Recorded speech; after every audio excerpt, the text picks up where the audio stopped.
Did anyone say Metal Eden? I thought I heard someone say Metal Eden. Let's friggin' do this. Welcome to this blood-soaked, fast-paced, very Doom 2016-like game, developed by Raycon Games, the developer behind Ruiner.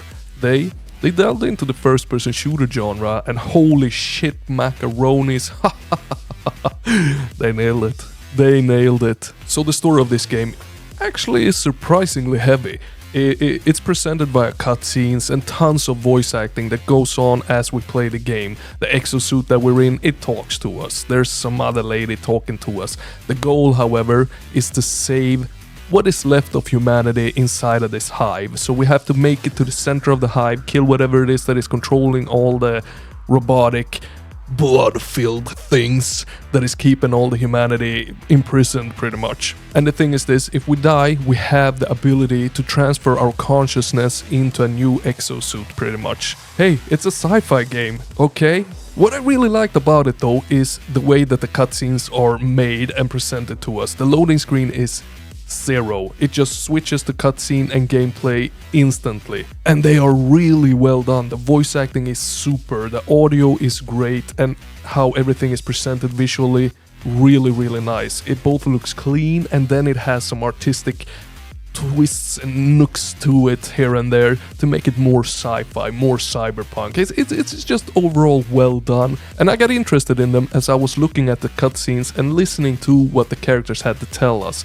Now, I was streaming this and I still haven't given it another spin after the stream. This is just my quick first impression of the demo, so I haven't delved deep into the story, and I can't remember every single word that they told us because I was reading chat and I was trying to focus on the game. You know, chit chat chut cha cha, it's hard.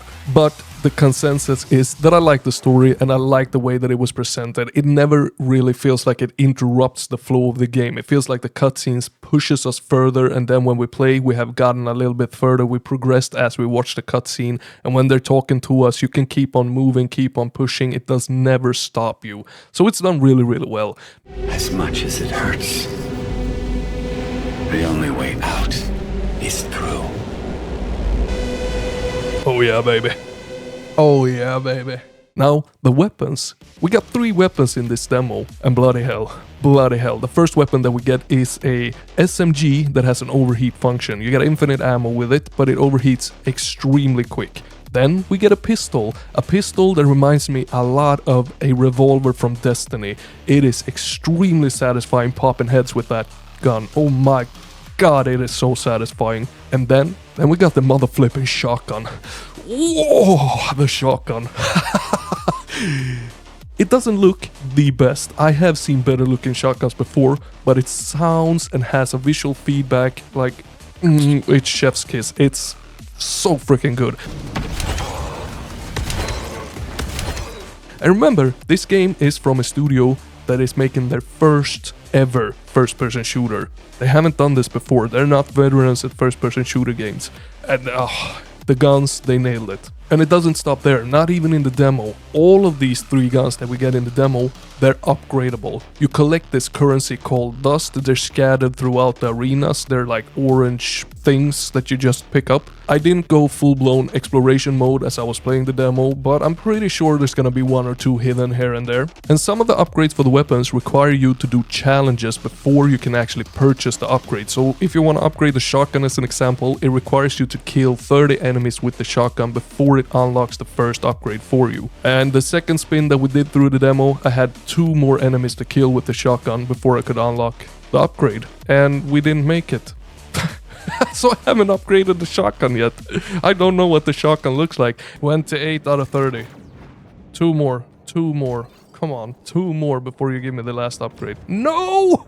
It's there! And why is that such a bummer? Well, because each and every upgrade seems to alter the way that the weapons look, sound and handle. So I upgraded the pistol twice, and the first upgrade made it from a regular looking pistol to a orange, more sci-fi looking pistol, and the second upgrade for the pistol turned it into a more military looking pistol with a huge magazine, and it almost looked green, I think it was. So I really badly wanted to see how the shotgun would look with an upgrade, since as I said previously, I don't think it looked the best ever. I've seen better looking shotguns. So yeah, it's a real bummer that I haven't upgraded it yet, but I'm very excited to do that sometime when the game drops. And holy hell, I want to say it again, the weapons are excelente. They are satisfying to shoot with. They look great, they sound great, they have superb visual feedback to them, and it's extremely satisfying killing off the enemies. The enemies that don't come in plenty in the demo. So you got your standard cannon fodder enemies that are, oh my god, so satisfying to just pop the heads with a pistol with. Whoa, oh, and they're filled with blood. Even though this is a sci-fi cyberpunk game, and I thought actually that we were just gonna kill robots. Oh no, that is not the case. They're filled with freaking blood. This is a Gorefest deluxe. So we got the standard cannon fodder enemies, then we have a little bit higher tier cannon fodder enemies. They don't have any armor or anything, but instead of taking one shotgun shot, they take two, and they can fire at you, versus the regular cannon fodder that can only rush towards you and hit you with something. And then lastly, we got armored guys, two of them. One is a little bit easier, the other one takes a little bit more taken down, and that's where one of the strongest mechanics of this game comes into play. So it goes like, you can rip out cores from your enemies. With that core, you can either consume it to have a super punch, or you can throw it at an enemy, making it explode. If you consume it and then super punch an armored enemy, you're gonna put their armor away. And when their armor is gone, you can fire them with your regular kinetic ammo shotguns or pistols or SMGs and actually deal damage to them. And this, of course, emphasizes a lot of movement, a lot of thinking, a lot of spare this or that cannon fodder enemy for this and that armor enemy. It just makes the combat feel very, very deep. And to top that off, we also have upgrades for the exosuit. So we can upgrade the core extraction process, we can make enemies explode as we take out the core, we can make an area freeze if we throw the core at someone. There's so much depth to it. You can't fully explore it in the demo, but there is more than enough to give you a good hint of what is to come. And that of course goes for the movement as well. So we can upgrade the fuel that is used for double jumping, hovering in the air, dashing and so on and so forth. It actually goes so deep that it's almost as we're playing an RPG slash roguelike slash linear campaign game, because this is not a roguelike, this is a linear campaign style game, but it has all the crooks and cannies of a roguelike, but it doesn't have that punishing death system that a roguelike does. It doesn't have that repeat the same level this or that as a roguelike does. So what I'm trying to say is that there is a lot of mechanics to the game, both RPG mechanics, movement mechanics, core mechanics, and all of them feel so extremely well implemented.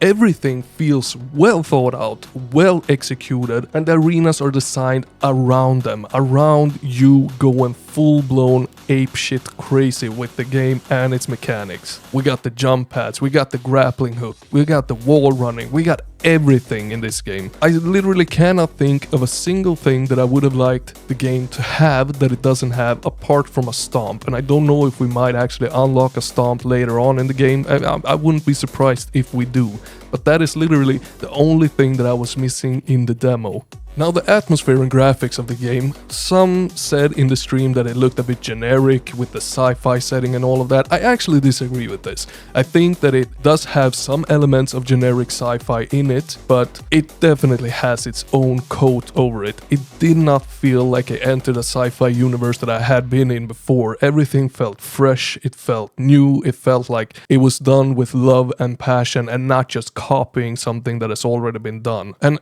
the quality of the graphics, I would say that they are very much on par with something like Killing Floor 3. It's not the best looking game, but it is more than enough to set the bar really high for what good graphics are. Like, it's a really good looking game, but it's not the best looking game. Now level design wise, we go through this linear campaign. but it does lock us into arenas where it wants us to kill a few waves of enemies before the door unlocks, which I'm completely fine with, because it's not just simple rooms, it's rooms with both things that you can fall off from, it's got jump pads, it's got wall running, it's got grappling hooks, like, as I said, everything is designed around you going apeshit crazy with this game's mechanics as you play it. It doesn't get boring being locked inside a room, killing off enemies. And it doesn't get boring because everything is so well thought out, so well executed, and it has so much things going from it. And the audio, well, of course, it wouldn't be as satisfying killing the enemies if the audio wasn't good for the guns. And of course the splashing of the enemies, the enemy hit feedback, everything around that, how it looks and how it sounds is what makes it satisfying or not satisfying. And this game is extremely satisfying. So I dare say that the audio design is superb, especially with the shotgun. And I can't wait again to hear how it sounds when I upgrade it and see how it looks. But as the standard shotgun, it sounds phenomenally good. It sounds like a shotgun, but a unique shotgun. They didn't just take the standard shotgun sound and put it in, it sounds great. 1, 2, 3.